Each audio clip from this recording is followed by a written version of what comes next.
지난 시간 말씀과 연결지어서 먼저 오늘 본문 말씀을 보자면, 지난주에 우리가 이런 말씀을 나눴죠. 이삭과 야곱은 믿음으로 말미암아 하나님의 참된 자녀가 되었다. 그런데 에서는 믿지 않았기 때문에 하나님께 이제 미움을 받았다라는 이야기를 이제 지난주에 나눴는데요. 그것과 관련돼서 오늘 이야기는 이제 어떤 이야기인가 하면, 이렇듯 하나님께서는 믿는 자를 불쌍히 여겨서 구원을 해주시고, 또 끝까지 믿지 않는 그런 사람은 그냥 강팍하게 그냥 내버려 두신다 라는 것이 이제 오늘 본문 전체 말씀의 내용입니다. 그래서 이것을 이제 아시는 상태로, 지난주와 연결이 잘 되시잖아요. 그래서 아시는 상태로 오늘 본문 말씀을 이제 보시기 전에 오늘도 좀 주의하실 점이 있는데요. 오늘 그 18절 그 하반절 말씀을 읽어보시면 좀 오해를 하실 수 있을 만한 소지가 있습니다. 18절 말씀이 이렇거든요. 강팍하게 할 자를 친히 강팍하게 하시느니라. 그러니까 이 말씀을 이렇게 피상적으로만 이게 읽으면, 하나님께서는 사람의 마음을 강제로 바꾸시는구나, 그런 분이시로구나 라는 그런 의미로 충분히 보일 수가 있습니다. 이게 분명하게 써져 있잖아요. 강팍하게 할 자를 친히 강팍하게 만드신다. 그러니까 사람의 마음을 당신 마음대로 바꾸시는구나, 만지시는구나 라고 의미로 보일 수 있는데, 사실은 그러나 하나님께서는 절대로 사람의 마음을 강제로 바꾸지 않으신다라는 것이, 이것이 우리가 오늘 꼭 알아야 될 내용입니다. 그래서 이게 왜 하나님께서 사람의 마음을 강제로 바꾸지 않으신다는 것인지, 그러면은 이 18절 하반절 말씀은 도대체 어떻게 설명할 수 있을 것인지를 오늘 함께 살펴보려고 하는데요. 여러분, 이게 세 가지 증거들이 있습니다. 하나님께서 사람의 마음을 함부로 바꾸지 않으신다는 그 세 가지 증거들이 있는데, 그 첫 번째가 무엇인가 하면 유대인들에게 스스로 돌이키라고 수시로 말씀하신다는 거예요. 그 역사 내내 그 구약 성경 말씀을 보시면 유대인들에게 하나님께서 제일 흔하게 하시는 말씀이 너희 스스로 마음을 돌이켜라, 마음을 돌이켜라, 이 말씀을 굉장히 많이 하시거든요. 그리고 굉장히 그것 때문에 마음 돌이키지 않는 것 때문에 안타까워하시고 굉장히 괴로워하세요. 왜 너희는 도대체 돌이키질 않냐, 왜 이렇게 안 돌이키는 거냐라는 걸 안타까워하시는데, 그 가령 그 여러 가지가 있지만 그 중에 대표적인 구절들 몇 가지를 보면 이렇습니다. 죽는 자의 죽는 것을 내가 기뻐하지 아니하노니 그런즉 너희는 돌이켜서 살지니라 라고 에스겔서 18장 32절에서 말씀하시는데요. 그러니까 죽을 짓을 해서 너희가 죽는 거 내가 기뻐할 것 같으니 난 절대 기쁘지 않다. 그러니까 너희는 얼른 돌이켜서 살아라. 왜 자꾸 죽으려고 그러냐. 내 말을 지켜서 돌이켜서 이제 좀 살아라 라고 간절히 애원을 하시더라는 거예요. 그리고 또 호세아서 말씀도 보시면 이렇게 되어 있는데요. 너는 내 하나님께로 돌이켜서 긍휼과 판단의 공의를 지키며, 이렇게 말씀하시는데요. 하나님께로 마음을 너희가 돌이켜서 다른 사람들을 불쌍히 여기고 그 판단의 공의, 그러니까 공의롭게 판단하는 방법을 너희가 지켜서 행해야 된다라는 것을 하나님께서 간구를 하시더라는 거예요. 그러니까 이렇게 하나님께서 자꾸 돌이키라고 말씀하시는데, 만약에 여러분 여기서 주목하실 점이, 하나님께서 마음을 강제로 바꾸실 수 있는 분이라면, 그래도 실제로 이렇게 바꾸는 분이시라면 굳이 돌이키라고 말씀하실 필요도 없고 돌이키지 않는다고 해서 괴로워하실 필요도 없는 거죠. 그렇죠? 하나님께서 그래 돌이켜라 막 잔소리하시고 계속 구약성경 내내 말씀하실 것이 아니라 그냥 선하게 마음 돌이켜버리시면 돼요. 그럼 고민하실 필요도 없고 잔소리하실 필요도 없다라는 것입니다. 그러니까 이런 구절을 봤을 때 우리 하나님께서는 억지로 사람 마음을 바꾸시는 분이 아니라 돌이키도록 기다리시는 분이시다라는 사실을 알 수가 있다는 거죠. 그런가 하면 두 번째 이유도 있는데요. 불신자들에게 수시로 경고를 하세요. 그러니까 하나님 아예 믿지 않는 사람들이요. 그러니까 포도원을, 아합이 왜 포도원 빼앗았었잖아요. 나봇이라는 사람의 포도원을 빼앗았는데, 그때 엘리야를 대언자를 보냅니다. 그래서 경고의 말을 하게 하시죠. 그래서 그 경고의 말을 들은 아합이 너무 무서워서 뜻을 돌이켜요. 그리고 하나님을 이렇게 경외하는 그런 마음을 잠깐 품습니다. 그런가 하면 이 니느웨 성읍도 굉장히 타락했었는데 하나님께서 요나를 보내시죠. 그래서 그 성읍이 왕을 비롯해서 짐승들까지 전부 다 회개를 합니다. 그러니까 짐승들까지 다 금식하게 만들어서 온 성읍이 다 회개하는, 그래서 그들이 이제 돌이키는 그런 역사가 일어나더라는 것이죠. 그리고 잘 아시는 그 파라오도 이스라엘 백성들을 굉장히 많이 핍박을 했는데, 그때 하나님께서 모세를 보내셨잖아요. 그럴 때 이 파라오는 끝끝내 돌이키진 않았죠. 근데 이런 역사들을 이렇게 보실 때 우리가 깨달아야 될 것이 무엇인가 하면, 얘네가 이 아합이 돌이키고 니느웨 성읍이 돌이키고 파라오가 돌이키지 않은 것이 하나님께서 돌이키시거나 돌이키지 않으신 것이냐. 만약에 하나님께서 마음을 주물러서, 가령 아까 전에 그 파라오의 마음을 강팍하게 만드신다고 그러셨는데, 그러면 억지로 강팍하게 만들어서 마음을 돌이키지 않으시고, 또 어떤 사람은 마음을 돌이켜서 그 마음을 만지셔서 돌이키게 만드셨다면, 그러면 대언자들 보내실 필요 없는 거죠. 그죠? 그 뭐 어차피 마음 돌이키셔가지고 어차피 돌이키시게 당신이 돌이켜 만들어 놓고 뭐 엘리야를 보내가지고 막 경고하실 이런 의미가 전혀 없다라는 것입니다. 그리고 모세를 예를 들면 그 모세 보내셔가지고 파라오랑 계속 옥신각신하잖아요. 그럴 때 하나님께서 만약에 계속 파라오에게 마음을 돌이키지 않도록 계속 강탁한 마음을 주셨다면, 마음을 바꾸게 만드셨다면 모세가 가서 계속 경고하고 또 마음을 강팍하게 만들어서 반대하게 만들고 계속 이렇게 해서 너 계속 반대했으니까 너 구원 취소. 이런 식으로 하실 리는 없다라는 것입니다. 그러니까 만약 하나님께서 마음을 바꾸시는 분이시라면 굳이 대언자들을 보내실 필요가 전혀 없으시다라는 것이죠. 바꾸실 수 있다면. 그것이 바꾸신 것이라면. 그러니까 하나님께서 돌이키지 않으신다라는 것을 우리가 이런 말씀들을 통해서 유출해 볼 수가 있다는 것입니다. 그리고 결정적인 마지막 세 번째 증거가 있는데요. 요한계시록 3장 20절 말씀을 보시면 이렇게 말씀하시거든요. 보라, 내가 문에 서서 두드리노니 누구든지 내 음성을 듣고 문을 열면 내가 그에게로 들어가겠다. 이렇게 말씀하세요. 이것이 이제 바깥에서 마음의 문을 두드렸을 때 너희가 스스로 문을 안에서 열어주어야만 내가 너희 안으로 들어갈 수 있다. 이제 이런 말씀인데, 이 만약에 하나님께서 마음을 강제로 바꾸실 수 있고 마음을 주무르실 수 있다면 당연히 우리 하나님께서 문을 열 때까지 기다리실 필요가 없는 거죠. 그냥 바꿔놓고 그냥 들어가 버리시면 그만이니까요. 그러니까 이런 말씀들을 봤을 때 우리 하나님께서는 결코 사람의 마음을 바꾸시는 분이 아니시다라는 것을 우리가 충분히 알 수 있다는 것입니다. 그리고 또 다른 증거도 있는데요. 이겁니다. 강팍하게 한다는 것은 사실은 그 고집스럽다는 뜻인데, 강팍하게 만드신다는 것은 당연히 일부러 아주 고집스럽게 악하게 만드신다는 뜻이잖아요. 그런데 그렇게 하나님께서 선한 하나님이신데 사람을 일부러 악하게 만드실 수는 없다라는 거예요. 그러니까 이러한 증거들을 전부 종합해 봤을 때 우리 하나님께서는 사람의 마음을 억지로 바꾸시는 분이 아니시다라는 사실을 우리가 알 수 있다는 것입니다. 자, 그렇다면 이제 질문이 생기잖아요. 이 18절 하반절 말씀을 그럼 어떻게 이해할 수 있냐는 거예요. 분명히 18절 하반절에서는 강팍하게 할 자를 친히 강팍하게 만드신다라고 분명히 돼 있는데 그럼 이건 어떻게 설명할 수 있냐는 거죠. 그래서 로마서 1장 말씀을 참고하시면 답이 보입니다. 이게 뭔 소린가 하면 로마서 1장에 이런 말씀이 있거든요. 그들 마음의 정욕을 통해 부정함에 내주사. 그러니까 사람들 마음이 이제 정욕으로 가득 차서 더럽게 살면 그냥 더럽게 살도록 내버려 두신다라는 거예요. 그리고 또 그들을 수치스러운 애정에 내어주셨으니, 그러니까 남자가 남자를 사랑하고 여자가 여자를 사랑하는 이런 수치스러운 애정 가운데 사람들이 자꾸 계속 살면 그냥 그렇게 살도록 그냥 하나님께서 그냥 내버려 두신다라는 것이죠. 그리고 또 그들이 자기 지식 속에 하나님 두기를 싫어하며 하나님께서도 그들을 버림받은 생각에 내주사. 이렇게 되어 있는데 사람들이 자꾸 자기 머릿속에 그냥 하나님 생각하기를 싫어하고 자꾸 하나님 거부한다. 그러면 결국 하나님께서도 그 사람들을 그냥 버림받은 채로 하나님 중에 내버려 두신다라는 거예요. 사람들이 자꾸 거부하면 하나님께서 그냥 구원받지 못하도록 내버려 두신다라고 로마서 1장 24, 26, 28절에서 말씀하고 계시더라는 것입니다. 자, 그래서 이 모든 것들을 다 종합해 봤을 때 우리가 이제 알 수 있는 것이 무엇인가 하면 강팍하게 할 자를 친히 강팍하게 하신다. 이 말씀을 어떻게 이해할 수 있느냐. 앞에 설명한 말씀 그대로입니다. 첫 번째, 하나님께서는 돌이키라고 명령하신다는 거예요. 그러니까 유대인들 보고 계속 돌이켜라, 돌이켜라. 그렇게 명령하셨던 것처럼 그렇게 강팍한 사람에게 자꾸 돌이키라고 명령하신다는 거예요.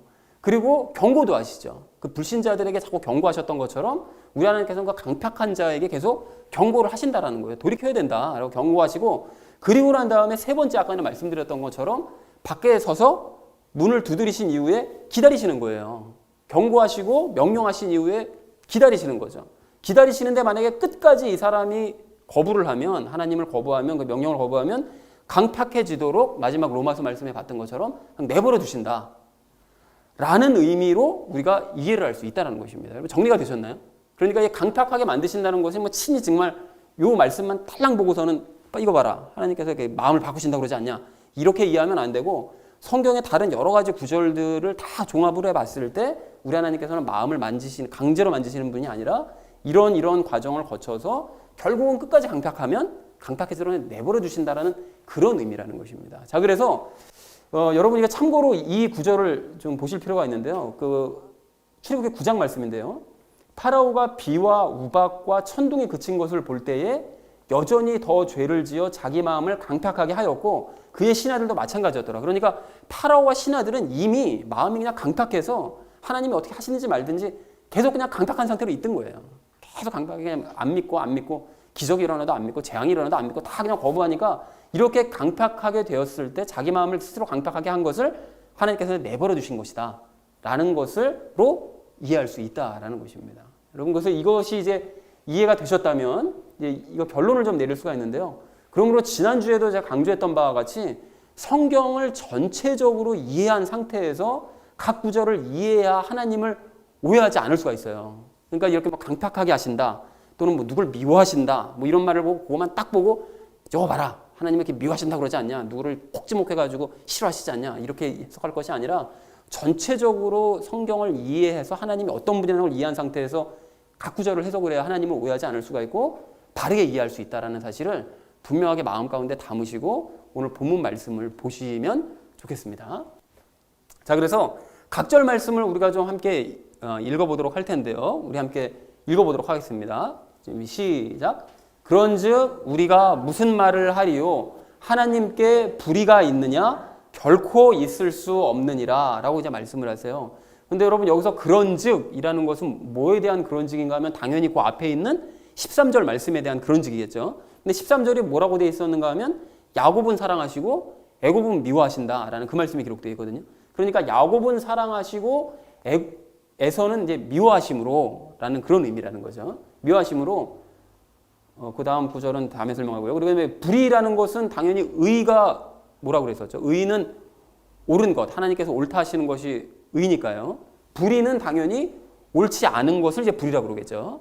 그래서 이것을 이제 아시는 상태로 전체를 해석해 볼 수가 있는데, 해석해 보기 전에 우리가 아셔야 될 것, 참고로 아셔야 될 것이 무엇인가 하면, 많은 사람들이 이 14절 말씀을 이제 구절을 해석을 할 때 지난주 말씀드렸던 것처럼 이 로마서 9장을 하나님의 절대 주권에 대한 말씀으로 이해한다고 그랬잖아요. 그러니까 이것을 어떻게 보통들 해석하는가 하면, 하나님께서 당신 마음대로 에서를 미워하시고 당신 마음대로 야곱을 선택하셨다 그래가지고 그것을 옳지 않다고 할 수 있느냐? 보통 이렇게들 많이 해석을 하세요.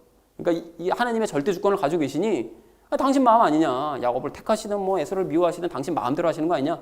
이렇게 해석을 하는데 아니라고 하는 것이죠. 여러분, 이것이 절대 주권이라고 사람들이 이걸 생각하지만 사실은 이것이 절대 주권이 아니라는 것입니다. 이게 맞는 해석이 아니라는 거예요.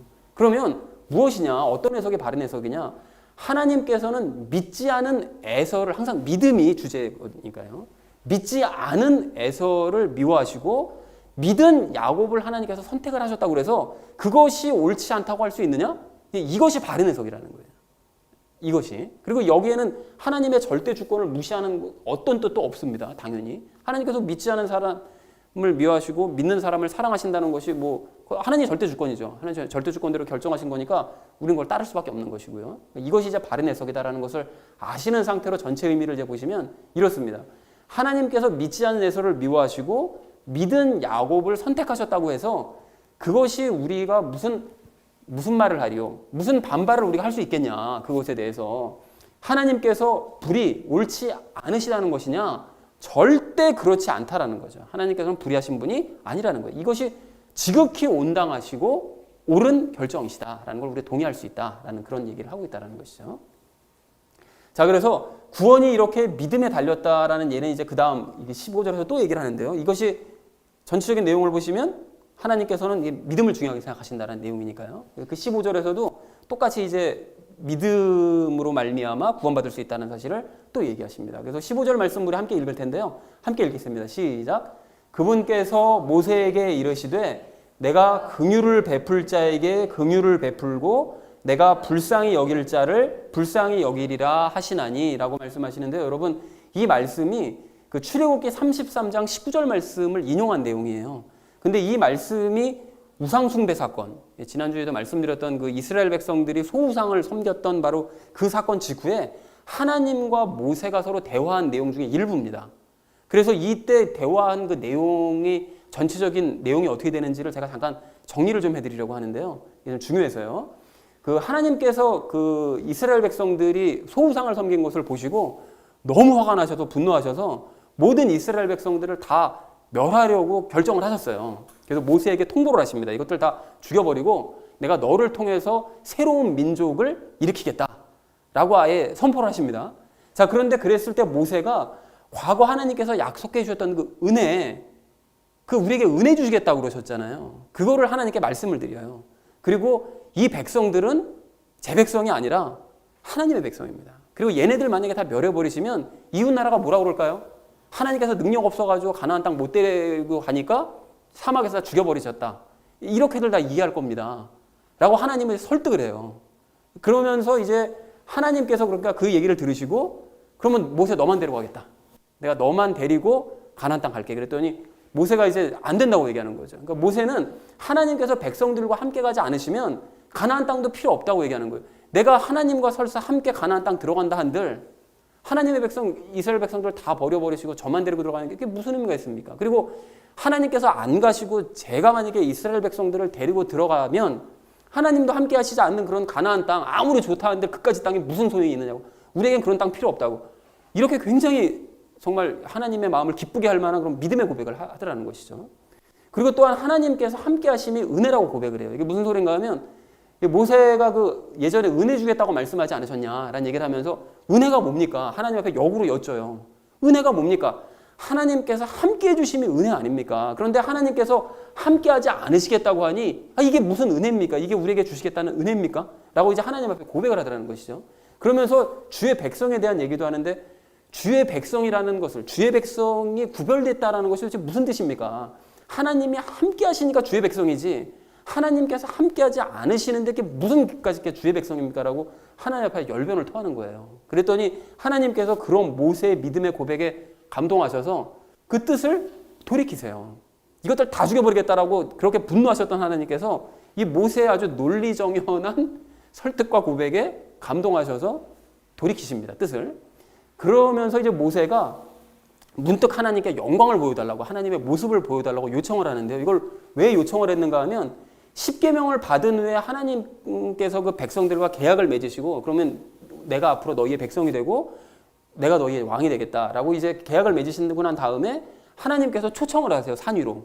그래서 이스라엘 백성들을 장로들 70명이 모세와 함께 아론과 함께 그 앞에서 식사를 합니다. 하나님의 그 발밑에 영광을 바라보면서 식사를 해요. 그러니까 그것을 하나님께서 내가 너희를 백성으로 삼으셨다는 증거로 삼으신 거죠. 이제 그렇게 하셨던 것처럼 지금 모세와 이제 새롭게 갱신 계약을 맺으셨으니까 그 계약이 이제 얘네들 전부 다 죽이시겠다고 하시고 파기되고 이제 새로 갱신 계약을 맺으셨으니까 하나님께서 우리와 함께 하실 것이라는 그 증거로서 하나님의 영광을 자기에게 보여달라고 이제 요청을 드립니다. 그러니까 하나님께서 기꺼이 그래 먼저 보내도록 했으니까 지금도 계약 갱신했으니까 내가 너한테 영광을 보여주겠다. 내 모습을 보여주겠다. 그런데 내 모습을 앞모습을 보면 너가 죽을 테니까 뒷모습만 보여주겠다라고 약속을 하시고 뒷모습만 보여주시죠. 그리고 그때 하신 말씀이 바로 오늘 본문 15절 말씀이라는 거예요. 그 15절 말씀 뭐라고 얘기하셨죠? 그분께서 모세에게 이르시되 내가 긍휼을 베풀 자에게 긍휼을 베풀고 내가 불쌍히 여길 자를 불쌍히 여기리라 이렇게 말씀하셨는데 이 뜻이 바로 이거라는 거죠. 백성들을 내가 다 멸해버리기로 단호하게 결정을 내렸지만 그렇지만 모세처럼 믿으면 그런 결정조차 내가 기꺼이 돌이키고 불쌍히 여겨서 구원하겠다라는 그런 의미라는 거예요. 그런 의미로 말씀하셨다는 거죠. 그 어떤 재난의 상황도 그 어떤 멸하기를 아예 결정이 된 상황에서도 믿음만 가진다면 구원받을 수 있다. 이것을 하나님께서 선포를 하신 내용이라는 것입니다. 자, 그래서 구원은 오직 믿음에 달려있다라고 이제 모세를 통해서 말씀을 하셨다는 거예요. 자, 그래서 전체 의미를 분석을 해보면 이렇게 되는 거죠. 하나님께서는 믿는 자에게 긍휼을 베푸시고 그를 불쌍히 여겨서 구원해 주시겠다라고 모세에게 이제 말씀을 하셨다라는 거예요. 그러니까 앞에서 그 야곱도 믿으니까 구원하셨던 것처럼 똑같이 구원은 오직 믿음에만 달려있다라는 것을 15절에서 확실하게 모세를 통해서도 말씀을 하셨다라고 바울이 이제 증거를 하더라는 것입니다. 야곱도 모세도 다 하나님께서 믿음으로 구원받는다라고 얘기해 주셨다라고 얘기를 하더라는 거죠. 자, 그러면서 이어진 16절에서 중간 결론을 내리는데요. 우리 좀 함께 읽어보겠습니다. 시작. 그런즉 이와 같이 그것은 하는 자에게서 나지도 아니하고 달리는 자에게서 나지도 아니하며 오직 긍휼을 베푸시는 하나님에게서 나느니라 라고 이제 말씀하시는데요. 여기서 그것은이라는 것은 당연히 이제 구원은 이라는 뜻이죠. 구원은 원하는 자에게서 나지도 않는다고 그러는데 여기서 그러면 구원을 원하면 안 되는 건가요? 라고 생각할 수 있는데 구원을 원하는 자가 구원받지 못한다는 그런 뜻이 아니라 하나님과 아무런 상관없이 자신만 원한다고 해서 구원받을 수는 없다라는 이제 그런 의미입니다. 그래서 가령 예를 들어서 이스라엘 백성들이 가나안 땅에 정말 들어가기를 간절히 원했잖아요. 근데 자기만 혼자 원한다고 그래가지고 무작정 들어갈 수는 없는 것과 똑같은 거죠. 그러니까 하나님과 잘 관계가 맺어져야 들어갈 수 있는 것처럼 자기가 혼자 원한다고 그래서 구원받을 수 있는 것은 아니다라고 이제 말씀을 하더라는 것입니다. 자, 그런가 하면 달리는 자는 뭐 너무나 잘 아시는 것처럼 달리는 자는 당연히 뜻이 노력하는 자를 이야기하고요.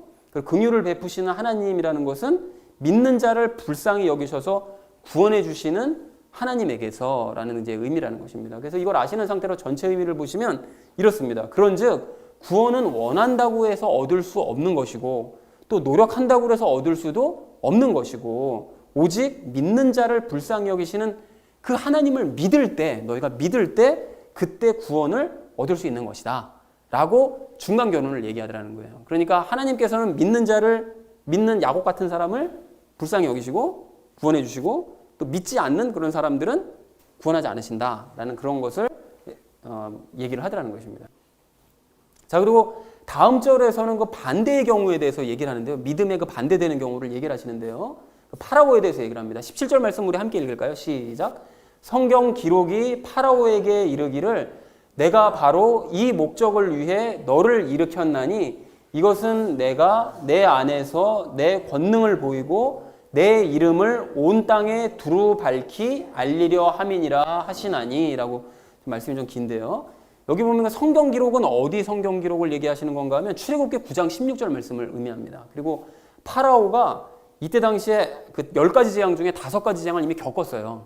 겪었으면서도 여전히 믿지 않는 상태에 있었습니다. 그래서 하나님께서 이 말씀을 이제 모세를 통해 선포를 하셨는데요. 이 목적이라는 건 뭐냐면 끝까지 믿지 않는 사람은 파멸한다. 이것을 이제 알리시려는 그 목적으로 내가 너를 일으켰다라고 되어 있는데 믿지 않는 사람들 뭐 파라오를 비롯해 아까 전에 보신 것처럼 신하들도 다 믿었으니까요. 그 중에서 너를 시범 케이스로 이제 세우셨다는 거예요. 그리고 내 안에서라고 되어 있는데 이게 예전에 그 로마서 8장 말씀을 나눌 때 뭐뭐 안에서라는 건 누구누구와 함께라는 의미라고 말씀을 드렸는데요. 주로 그 뜻이고 또 실제로 안에서라는 뜻도 있을 수 있고 무엇을 통해라는 의미도 있을 수 있다라고 말씀을 그때 설명을 드렸는데요. 그 로마서 8장 4절이 우리를 통해 뭐 은혜에 대한 얘기를 하십니다. 그러니까 그 내 안에서라는 것이 여기서는 파라오를 통해라는 그런 의미가 된다는 것이죠. 그래서 이것을 아시는 상태로 전체 의미를 분석해 보면 이렇게 되는데요. 끝까지 믿지 않는 자는 파멸된다는 사실을 알리시기 위해서 너를 세웠나니 파라오 너를 세웠으니 내가 너를 통해 내 권능을 보이고 내 이름을 온 땅에 두루 밝히지 알리겠다. 그러니까 끝까지 믿지 않으면 파멸된다는 사실을 온 세상 사람들에게 다 보여주겠다라는 것으로 이제 해석이 될 수 있습니다.